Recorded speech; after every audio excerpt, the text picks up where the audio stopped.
Piaf, on célèbre les 50 ans de sa disparition. Alors c'est le moment évidemment de retrouver, enfin, il nous manquait depuis le début de cette émission, Jacques Pessis et Nathalie Lermite pour la saga Piaf, comme chaque semaine. Merci de les accueillir.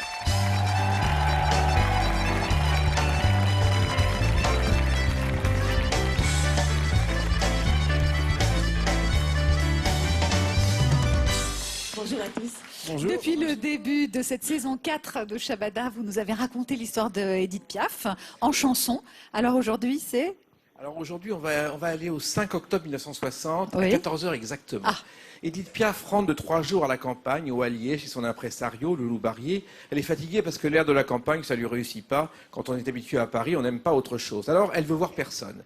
Et sa secrétaire, Danielle Bonnel, lui rappelle qu'elle a un rendez-vous avec un auteur ou un compositeur.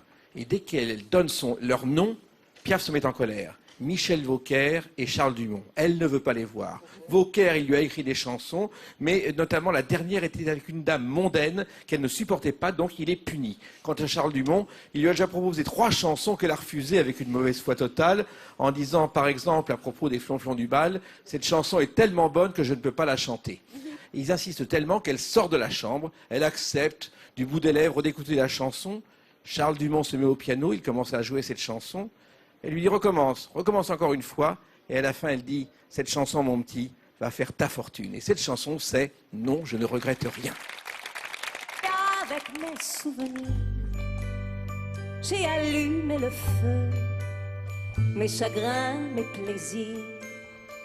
Je n'ai plus besoin de balayer les amours avec leur trémolo, balayer pour toujours. Je repars à zéro.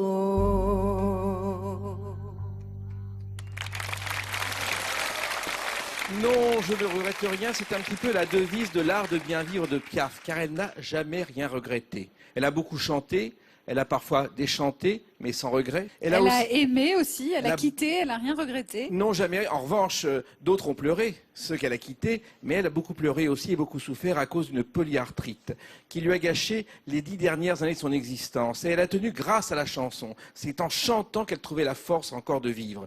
Jusqu'à ce matin de l'automne 1963, à Place Cassier, près de Cannes, où elle se reposait, elle a regardé ses derniers fidèles dans les yeux, elle leur a dit « Je peux mourir maintenant, j'ai vécu 2 fois, sans le moindre regret. » Non,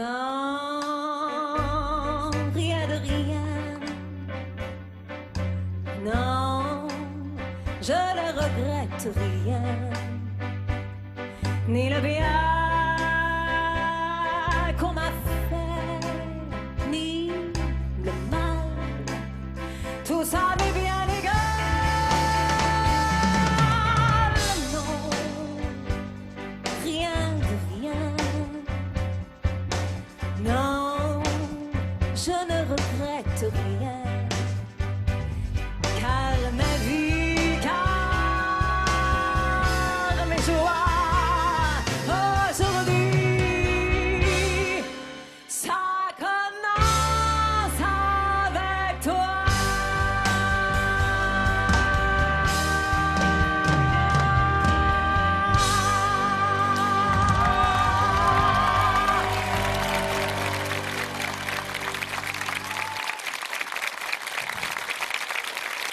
Merci Nathalie.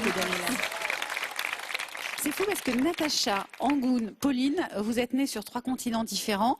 L'Amérique pour Natacha, l'Asie pour Angoune, l'Europe, je pense, pour Pauline. Et vous connaissez toutes Piaf. Piaf a de l'importance partout, sur tous ces continents. Angoune, est-ce que Piaf, par exemple, en Indonésie, tu connaissais des chansons, La vie en rose, des choses comme ça? Oui. Piaf, de toute façon, elle est la voix de la France. Elle est l'icône française. Ouais. Elle est cette chanteuse mythique. Il n'y en aura peut-être plus. Est-ce que vous voulez nous chanter La vie en rose toutes les 3 ensemble, un extrait?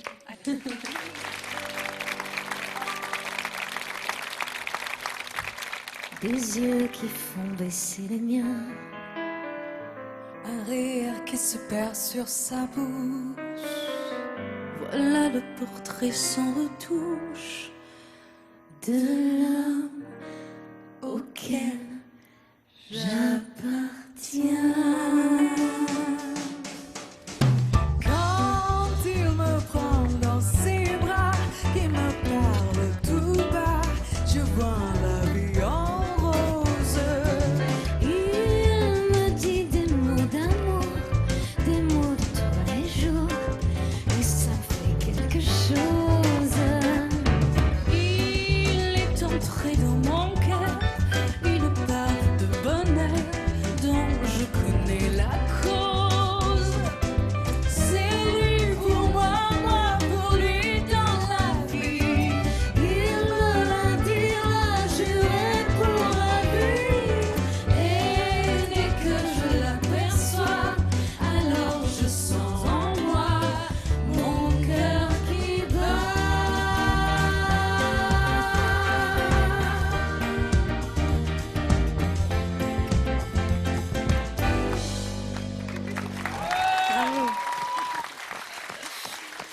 Je ne sais pas s'il existe en vrai, hein, l'homme qui vous fait à toutes les trois le même effet, et cet effet-là, mais en tout cas, il a bien de la chance, Baptiste, hein, Moi, peut-être.